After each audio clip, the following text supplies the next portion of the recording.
Mas eu quero falar um pouquinho antes do meu último negócio, um negócio de logística que surgiu há 5, 6 anos mais ou menos, um mercado bastante tradicional, o mercado de logística, e eu sempre gostei muito de resolver problemas. Afinal, até para mim, a grande definição de empreender é resolver problema, né? Não necessariamente ter um CNPJ, ter uma empresa, mas resolver problema, você pode resolver problema em qualquer lugar. E eu não sei se aqui em Bauru, né, ou em outros lugares tem muito problema, mas da onde eu venho tem problema tudo que é lado, né? Tem problema na saúde, na educação, na logística. A gente vive num país cheio de problema e não por acaso, né, um país com tanta oportunidade para a gente criar coisas novas, construir empresas novas, construir culturas novas, diferentes, porque realmente tem muito problema. E mais ou menos há 5, 6 anos atrás, um amigo meu, que a gente estudou junto na escola, inclusive, ele me chamou porque ele estava com um problema no e-commerce dele. Ele estava com uma dificuldade de logística, ele tinha um e-commerce, vendia para todo o Brasil e também eu acho que vocês nunca passaram por isso, né? De repente os Correios não conseguem entregar um pacote de pedido na casa de vocês, ou vocês não estarem em casa, né, e o cara bater 3 vezes e você não conseguir receber aquele pedido, ou você comprar uma roupa, por exemplo, e tiver que trocar, né, pelo e-commerce tiver que trocar. Enfim, a gente sabe que tem vários problemas, vários desafios de logística no Brasil. E quando ele trouxe para mim esse problema que ele estava vivendo no e-commerce dele, eu como um empreendedor que adora o problema, não fazia ideia nenhuma desse mercado. Aliás, eu acho que, já fazendo um parêntese, né, grande parte das inovações, pessoal, não vem dos especialistas. Grande parte das inovações vem de pessoas que estão fora daquela área, que estão fora daquela bolha, porque muitas vezes quando a gente está bitolado numa área, num assunto, a gente cria padrões e não consegue pensar de forma diferente. E inovar é justamente conectar coisas diferentes, conectar assuntos diferentes. O máximo de conhecimento, experiência que eu tinha em logística era ter comprado alguma coisa pela internet, talvez como vocês. Mas quando ele começou a falar para mim daquele problema, eu comecei a pesquisar aquele problema, eu vi que aquele problema era enorme. E não era um problema só meu, um problema só dele, um problema de muitas pessoas. Aquilo começou a me instigar. Eu pensei, pô, ali realmente tem que ter uma solução. A gente não pode depender só de correios ou depender, né, num país continental, de alternativas tão ineficientes. E naquela época, a gente tinha poucos programas de startup, pouco incentivo de investimento em startup, a gente está falando há 6 anos atrás.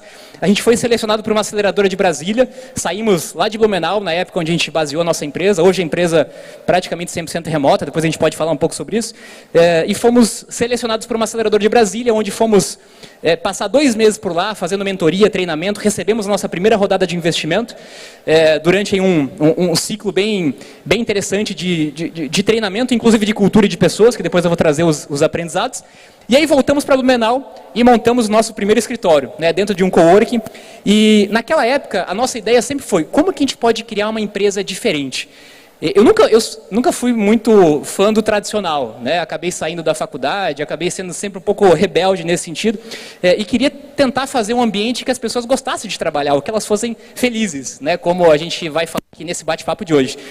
E uma das primeiras coisas que a gente fez, quando a gente chegou no coworking, foi pegar uma das mesas do escritório e transformá-la numa mesa de ping-pong, né, para que as pessoas pudessem fazer reunião jogando ping-pong, né, ou ter um ambiente um pouco mais descolado, né. Esse aqui é um pouco, né, do retrato de como que era durante ou pós o nosso trabalho. E naquela época, para mim, cultura, né, acho que todo mundo que trabalha com RH já viu sobre isso e tenho certeza que tem opiniões, às vezes, negativas ou positivas sobre isso, né? Cultura de startup, né, ping-pong, pebolim, festa, bagunça, enfim, né? Tem muita coisa boa, mas também tem muita coisa não tão boa, como eu vou falar para vocês. Mas naquela época, para mim, isso era uma cultura de felicidade. Fazer com que as pessoas fossem felizes no trabalho e nada melhor do que jogar ping-pong para ser feliz, né?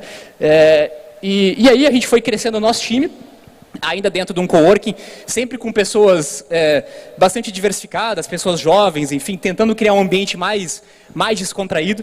Depois eu vou até compartilhar um vídeo de uma pessoa que foi contratada pela Pega Aqui, que ela fala como que foi o processo de seleção dela. Eu estava naquele dia de bermuda e descalço, jogando ping-pong, e a gente foi entrevistar, né, uma pessoa para ser a nossa head comercial, que via de uma empresa totalmente tradicional, né? Isso gerou um baque, um nó na cabeça dela, né, bastante grande. E só para voltar um pouquinho, né, o que era o nosso negócio? O que a gente acabou fazendo para resolver esse problema? Só para vocês entenderem o contexto, né, do negócio especificamente. A gente começou a pesquisar fora do Brasil o que já tinha sido criado para resolver problemas de logística. Aliás, outra coisa, outro parêntese de dica para vocês. Provavelmente o problema que vocês estão vivendo agora, seja na área que for, seja pessoal, profissional, né, dentro do RH, alguém em algum lugar do mundo já passou por esse problema. Alguém em algum lugar do mundo já teve essa ideia. Esse é o princípio que eu uso para todos os meus negócios, né? Dificilmente alguém não passou, não pensou nisso antes do que eu. E hoje, no mundo global, é muito fácil a gente pesquisar referências de empresas globais e outras pessoas que já pensaram naquela solução. E a gente encontrou na Europa, especificamente na França, há mais de 30 anos, empresas que já tinham sido criadas para resolver problemas de logística de entregas antes do e-commerce, de entregas de jornal, de revista e depois do e-commerce. E basicamente no modelo de economia compartilhada, que é o modelo que está em grande evidência hoje, né, onde você não precisa ter bens físicos tangíveis, né, você conecta pessoas, coisas que já existem. Nós aproveitamos o espaço ocioso de estabelecimentos comerciais, lojas diversas, que têm um espaço ocioso, e elas literalmente usam esse espaço ocioso para receber mercadorias compradas pela internet. Literalmente uma agência dos Correios privada, só que com um atendimento diferente, com uma experiência diferente, com horários bastante estendidos, ficam abertos sábado, domingo, enfim. Então nós começamos a conectar quem comprava pela internet com lojas físicas que já existiam, e também passavam por desafios, né, de trazer pessoas, né, aquela polêmica entre loja física e o mundo digital. A gente criou uma rede aí com mais de 2.700 pontos pelo Brasil, se tornando a maior rede de pontos de retirada do Brasil. E aqui eu volto para mais um ponto. Quando a gente teve essa ideia, a gente bateu na porta de tudo que é empresa que vocês possam imaginar. Empresas tradicionais de logística, empresas tradicionais de transporte. E ninguém acreditava que alguém podia, né, lá de Blumenau também interior, a gente tinha 300 mil habitantes, acho que é bem próximo aqui de Bauru também. O que os guri lá, 2 moleques de Blumenau, 3 moleques de Blumenau querem resolver problema de logística? Pô, eu faço isso aqui há 50 anos, né? A gente tem uma empresa aqui com milhares de funcionários. E ninguém dava muita bola, ninguém acreditava muito naquilo que a gente estava fazendo. Eu acho que esse já serve como uma grande reflexão. A gente está vivendo um mundo hoje onde as inovações, as disrupções, elas geralmente não surgem dentro de grandes empresas, elas surgem de garagens, de jovens, de pessoas, né, de mais idade ou menos idade, mas de lugares diversos. E muitas vezes a gente acaba punindo, né, essa inovação. A gente cria um ambiente tão tradicional, tão rígido, né, que essas pessoas talvez não poderiam criar novos negócios dentro, né, dessas empresas tradicionais. E a gente recebeu, então, algumas rodadas de investimento, começou a ser notícia em vários lugares, né, na mídia, enfim, em vários lugares, começamos a crescer. E quanto mais a gente captava investimento, mais a gente aumentava o nosso time. E aí que a gente começa a entrar nos nossos desafios de cultura. Uma startup que capta investimento, ela, via de regra, o investimento de uma startup serve para crescer time, né? Até porque uma empresa de tecnologia, basicamente, são pessoas, né? Não tem bens físicos, né? O máximo de ativo que a gente tinha lá era notebook, né? O resto são pessoas. E começamos a crescer o time, buscamos agora uma sede mais descolada. Eu queria aumentar ainda mais o nível de felicidade. Aquela mesa de ping-pong virou uma mesa de ping-pong grande, aquela salinha de cowork virou uma casa, porque eu queria que as pessoas se sentissem em casa, né, e se sentissem como uma família, né, e depois eu fui ver como isso talvez não fazia nenhum sentido, mas enfim, a gente vai chegar nesse ponto. E aí a casa com puff, casa com gramado, quadra de vôlei, churrasco no final do dia, trave de futebol, onde eu e meu sócio de vez em quando fazíamos um duelo aí de futebol, enfim, tentando criar um ambiente bem disruptivo, e obviamente que isso atraía jovens, era perto da universidade, e tinha muita gente que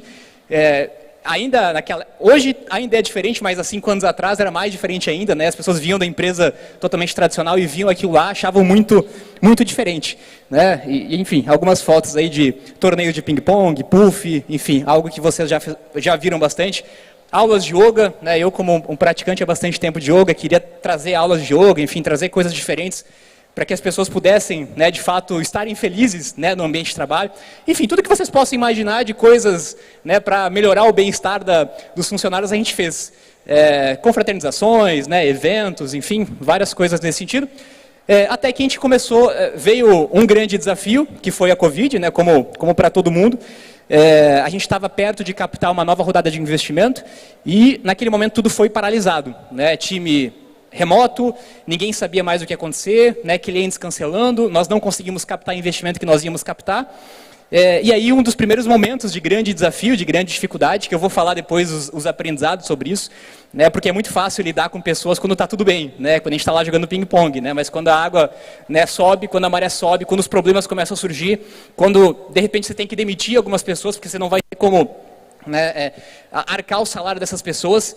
E a gente teve um momento muito difícil, né, tudo online, tudo à distância, e talvez eu vou falar sobre isso mais para frente, mas a transparência para mim, eu acho que é o pilar mais importante nessa cultura, ser transparente com o que está acontecendo, e a gente teve uma aceitação muito boa, né, das próprias pessoas que nos ajudaram naquele momento, que aceitaram, né, alguns tipos de reduções, né, ou de flexibilizações nesse sentido, e pela nossa sorte nós começamos Não é toda empresa que teve essa sorte, né, mas eu digo que a sorte às vezes está no lugar certo, na hora certa.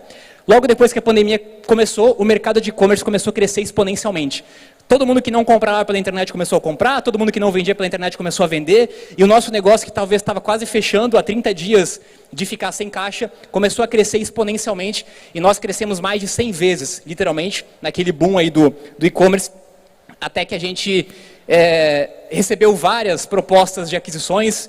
Aquelas grandes empresas que não acreditaram naquilo que a gente estava fazendo, né? Todos os grandes e-commerce, transportadoras, empresas logísticas que vocês possam imaginar, de alguma forma tentaram se aproximar da gente, e a gente acabou, naquele momento, fazendo a venda da empresa, que era o objetivo que nós tínhamos, né, como empreendedores, criar uma empresa, construir alguma coisa, resolver um problema, e vender essa empresa para alguém, para que depois eu possa construir outras empresas em cima de outros problemas, que é o que eu já estou fazendo agora.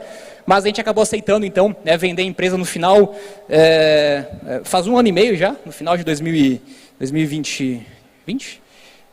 E aí começa uma nova jornada, começa alguns novos aprendizados que eu quero trazer para vocês.